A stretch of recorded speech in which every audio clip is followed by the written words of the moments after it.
Hi everybody, welcome back to my channel. Annamorfidis here with Many Cards Counseling, and today's video we are going to do a quick little short one based on abandonment wounds. I have been all over this topic lately because of this one relevant question that has popped into my awareness, and it is, why am I choosing people that are not choosing me?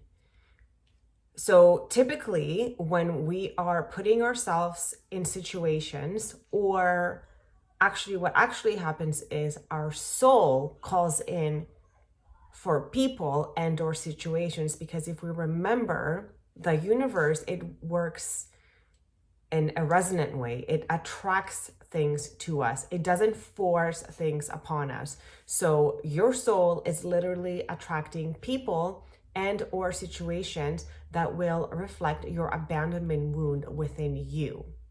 So most likely you're going to find yourself in a situation and or a relationship where you are left with the feelings of being left behind. You are left with the feelings of not being chosen. And therefore, this is the biggest clue for an abandonment issue. Therefore, the thoughts behind being or feeling left behind, because no one actually does leave us behind. We just feel that way. No one actually doesn't choose us. We feel not chosen. And the thoughts behind those types of feelings are, what is wrong with me? What is wrong with me? Why are people not choosing me? Why are situations not choosing me? Why is this job not choosing me?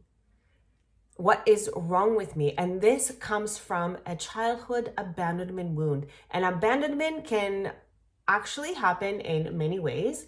Like Gaber Mate always says, that abandonment issues doesn't actually have to come from a parent literally abandoning you, meaning they leave your life completely with no explanation, or perhaps they even die on you. That will also cause abandonment issues.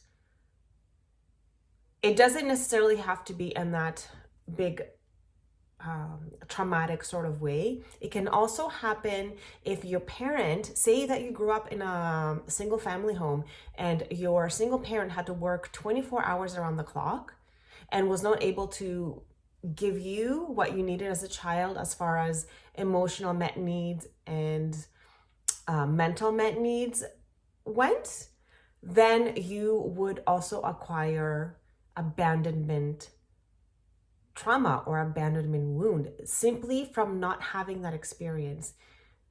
He always stresses that it's not always from the things that were done to us.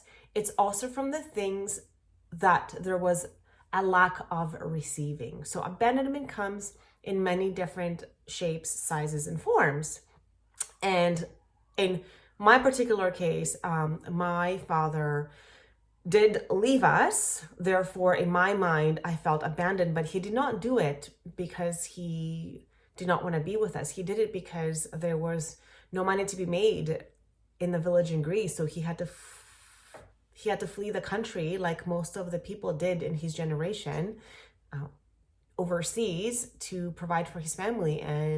But that to me felt like abandonment because he wasn't there to protect me and to be with me. And those were the most crucial stages of my life.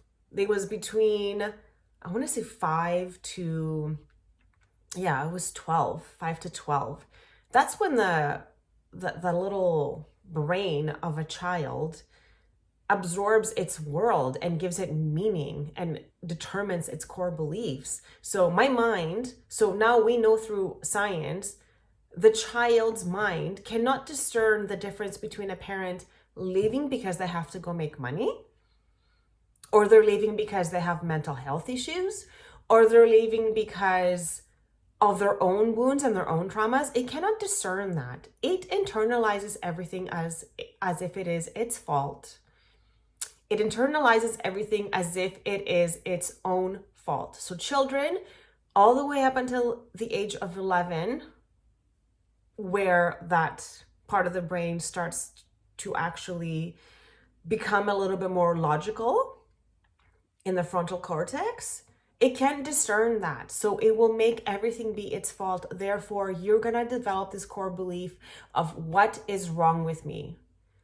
Because if nothing was wrong with you, then people and or situations will not leave you, right? If you were fantastic, your parent and or parents and or grandma, whoever had this impact on you, would not abandon you. That is how you internalize it in your brain. And then through recapitulation is what it is called in the psychological and counseling world. Through recapitulation, we will recreate those experiences in our adulthood. We are going to find people where, guess what they're going to do? They're going to abandon us for whatever reason that they have. Who knows? But we internalize it even as adults as if it's our fault. And then we are left with this question of what is wrong with me? And then is when we go to counseling and then we realize and we understand there is absolutely nothing wrong with us. What is wrong with opening up your heart and loving and wanting to be all that you are with somebody else? There is absolutely nothing wrong with that. What is wrong with the picture is that if our soul is choosing to still show us that we have to heal that wound, either for the first time or the second and the third, is choosing not to understand that. And it would be wrong and not serving to us to take that experience and make it mean something about your own self, which then would be, I'm the problem. I'm the one that's wrong. Reflecting that question, what's wrong with me? That is the only issue that I would have with someone being in this situation, because just like the book, The Four Agreements says, taking things personally and or putting a meaning, assuming, making assumptions is not serving, right? Rule number 1, don't take things personally. Rule number 2, don't ever assume anything. So don't ever assume why you were not chosen. It is because it is your fault, that you're not good enough, or you're this, or you're that. You have no idea what is going on in that person's world and or that situation.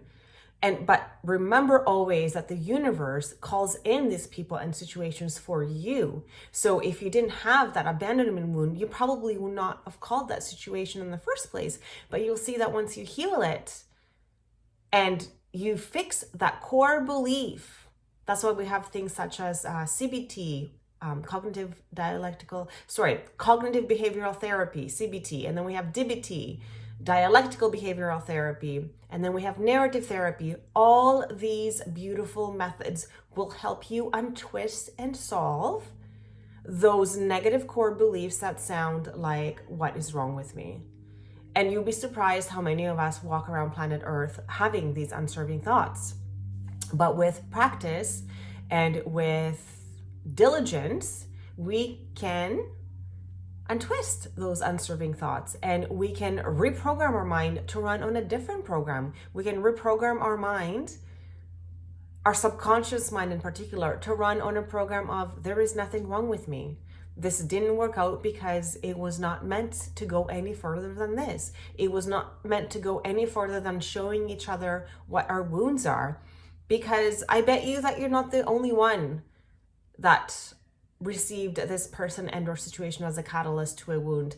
I bet you that the person is also receiving their own, but it is their choice and their free will, or even awareness, to know to even look at that, because sometimes people are not even aware that this is what happens anyways. They get stuck in that thought of life being so challenging and hard, and why is this happening to me? But once you have the awareness of, hey, why is this happening for me? That is when your entire life is going to change. So whether or not you have had that awareness cross your path yet or not yet will also determine how that is handled. And not that one is better than the other. Everything is accepted and everything is okay. It just depends where you are in your journey, what you have chosen for yourself to experience. So at the end of the day, the power is still in our hands at all times. For more information on healing attachment wounds, I would highly recommend to contact a counselor such as myself to use tools that I was mentioning before to untwist those core beliefs that are running your subconscious mind. And or you can watch tons of things on YouTube. There's tons of spiritual and clinical counselors out there that will approach the same subject just with different language depending on what it is that you align with most. And there's always the great Aaron Daughtry. I feel like I always mess up his last name because of his own abandonment wounds that he suffered. He has a lot of great videos on how to heal abandonment, and it all is just becoming aware of it really and reframing the thoughts that come in. And remember that everything is always happening for you.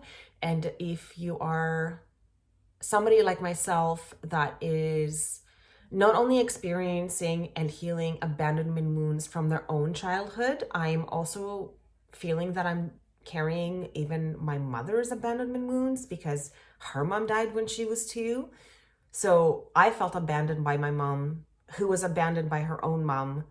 And then it kind of goes into these intergenerational patterns. And until someone has, I don't want to say the courage to heal it, but is literally given the strength and the opportunity to do so, then we don't, we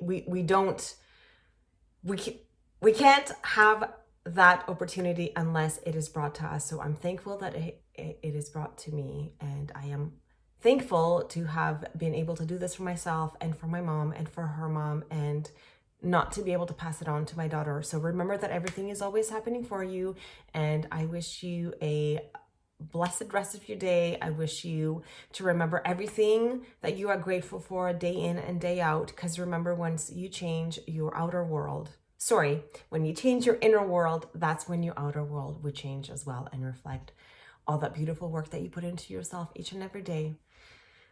So if you like this video, please do hit that like button, subscribe if you haven't done so you don't miss my amazing content that comes from you. It stems from all of you, the viewers, the subscribers, the people that I work with. These are your questions, your words, along with mine. We're all in this together.